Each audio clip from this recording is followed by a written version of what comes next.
and kind of gets them oriented to leading people at Wellstar. And what are specifically some of those behaviors?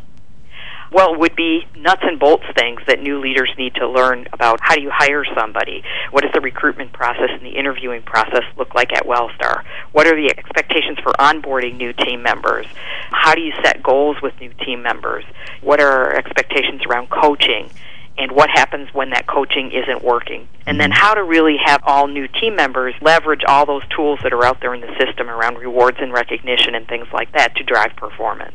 People who have gone through the onboarding process have a stronger sense that they understand what's expected of them and that they're getting the opportunity to spend time with their manager on a regular basis.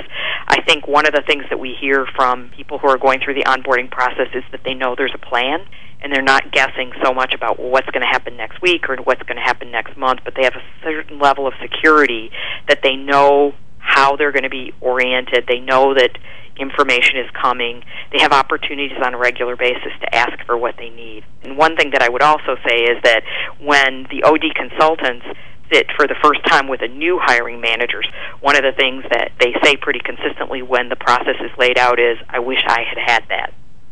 I'm sure, and I can see where the value, at the very least, is the knowledge that the organization is as committed as you are to that individual succeeding. It also says to that new leader, there's not an expectation that you're going to know it all tomorrow. Because people that go into leadership jobs are high-performing, and they have high expectations of themselves. I think that's something that people can sometimes struggle with, is the idea that their own expectation that somehow they're supposed to know it all. So it really says to them, I think, in a very positive way, that you're going to have time here to understand the organization. I think that's the right message you want to send to new leaders. Yes, absolutely. Absolutely. Can you tell us how you've incorporated what Caliper calls the accelerator into helping new hires who aren't at the leadership level? So we are using the Caliper in our Nursing Leadership Development Program. That's a 9-month program. They come together once a month. Total, it's about 120 people. And they are going to have the opportunity to speak with one of the Caliper coaches to really understand more deeply what the results of their assessment say about them. And they just received their feedback a few weeks ago, and about half the full-day session was about Caliper. And so it just brought all kinds of thoughtful conversation to the table and really helped them focus on themselves, both on their strengths but also where they might have some opportunities. And so now they're going back and sharing whatever they're comfortable with, sharing with their manager. And then the next step will be for them to talk with a person from Caliper. And they are putting together development plans, which will go in a development planning system that we have, and that'll be something that they carry through for the rest of the 9-month program. I love that phrase you used, a thoughtful conversation. And what I also love about what you're sharing with us is the commitment that Wellstar has made to individuals where there's an awareness that the more somebody knows about themselves, the better they're going to become. That's exactly right. And, you know, it's always interesting to share Caliper information with people because I think what people tend to focus on are the negatives. And so one of the great things about the instrument is that it highlights what people are naturally good at, but also what in the context of a role they might be struggling with. And that's such a valuable statement you've just made, because our entire approach has to do with not just identifying and helping someone identify and realize their potential, but also playing to those strengths. There are things about yourself, if you just do more of that, if you get a little bit better at what you're already good at, that's where incremental changes can take place. That's exactly right. And so being able to bring all that feedback to people and encouraging them to really focus on their strengths, to leverage those strengths, I think that's a good thing to do for people, especially people that are moving into their first leadership positions, which is the case with this group. Can you think of a specific case or a story that you can tell about someone and what they realized about themselves in going through this? There was a particular person that we were talking with that kind of expressed that she was feeling overwhelmed all the time. And so really being able to look across her assessment and talk with her about the characteristics that she had that might make her feel like she had to do it all the time, and say, now let's really look at the job and let's really look at what really has to happen all the time and what doesn't, and sort of reset the expectations so that she wasn't kind of doing the same things. She was really thinking and being very intentional about how she was going to use them in a very different job. And I could see the look of relief on her face when the light bulb came on and she got that she didn't have to give up these things, but that she might want to think about doing them differently in her present job. That's an excellent example, because inside of that, she was able to draw on a different strength rather than negate the other strength that she had. Right. And I think becoming conscious of what we naturally tend to do, it makes it possible for us to make choices where we're not on automatic pilot anymore. We're really stopping and thinking and saying, okay, which will work best for me right now? That's a great way of putting it, being conscious of what we are very good at. Thank you. Always great talking with you, Helen. Thank you so much. I appreciate it. WellStar definitely has a solid onboarding plan in place for their leaders. But, George, a process like this could even work for someone in an entry-level position. Can you give us a sense of what it might be like for a coach who's helping a company bring on a new employee? Sure. Of course, it applies to every single person coming into the organization. And I say that with one assumption. My assumption is that you're hiring people who you think can contribute to the success of the organization. You believe that you've brought this person on board because they have something that's going to contribute to the organization. Right. And particularly now. That's a very, very precious decision.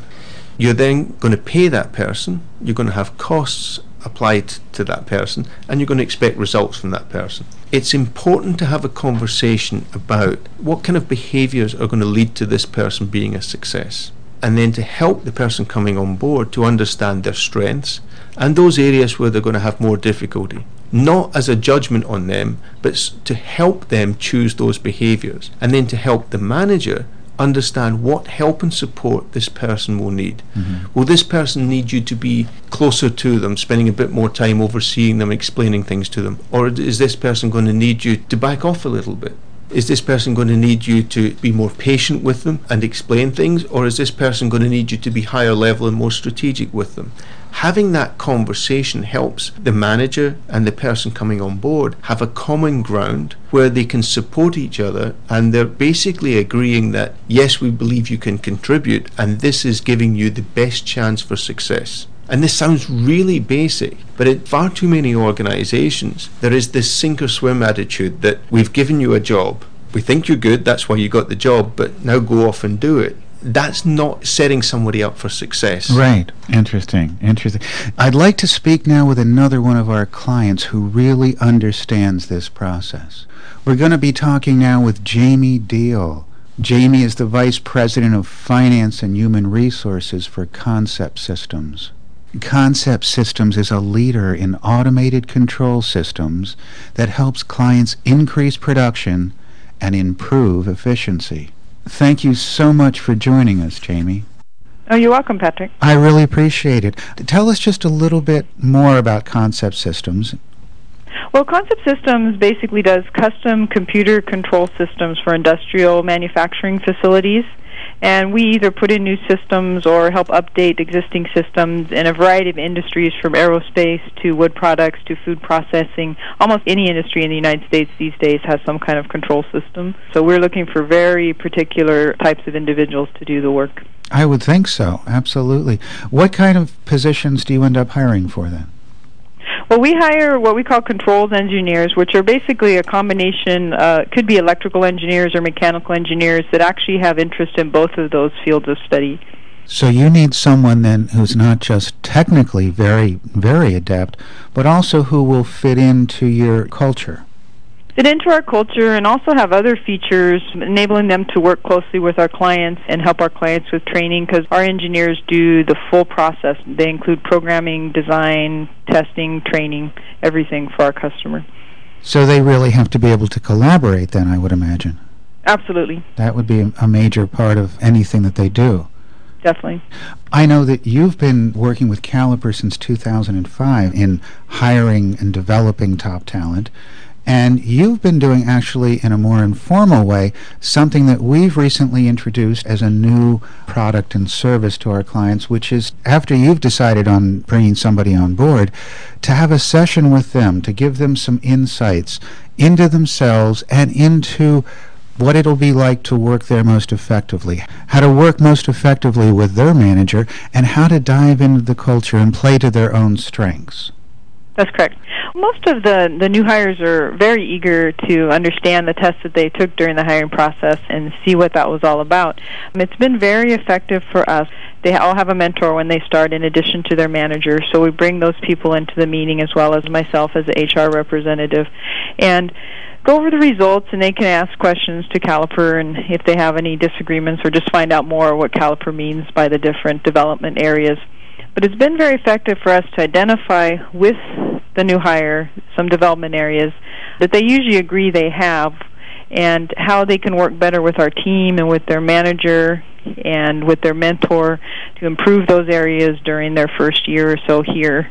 And also, it's just an ongoing thing for us. They can continue to keep those things in mind as they work as a team with different members. Well, that says an enormous amount about your culture, and I can't help but admire that, because what you're doing, Jamie, is you're being very open and honest about how to work most effectively with someone as they come on board, and that has to create a very positive environment. I believe it does. I mean, it helps everyone understand that everyone has not necessarily deficiencies. We consider them just different work styles and different ways to work, and we need to understand those to work as a team. Exactly, exactly.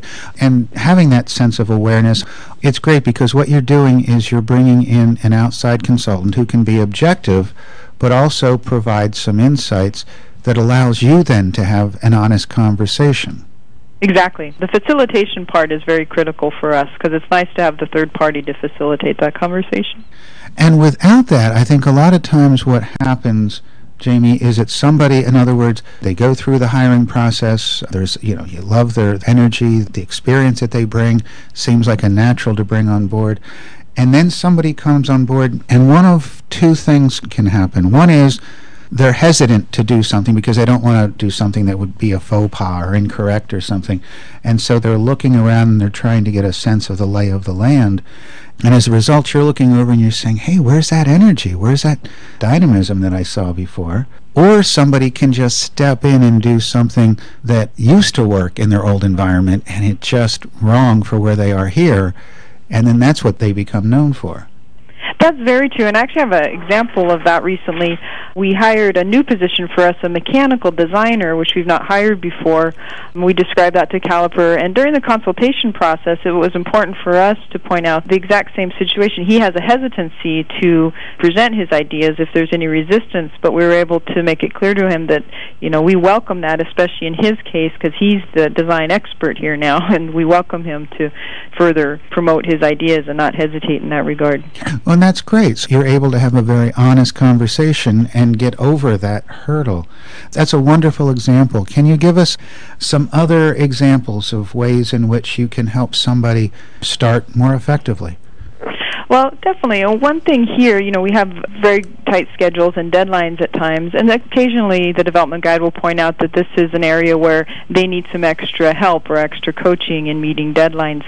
And that way, when the mentor comes with them, they can help coach them through the first year or so with that. And that's important to be able to bring out before it happens and not wait till the project happens and say, well, he didn't meet his deadline. It's important to know that going in and know that he needs extra check-ins and things like that to help develop that skill.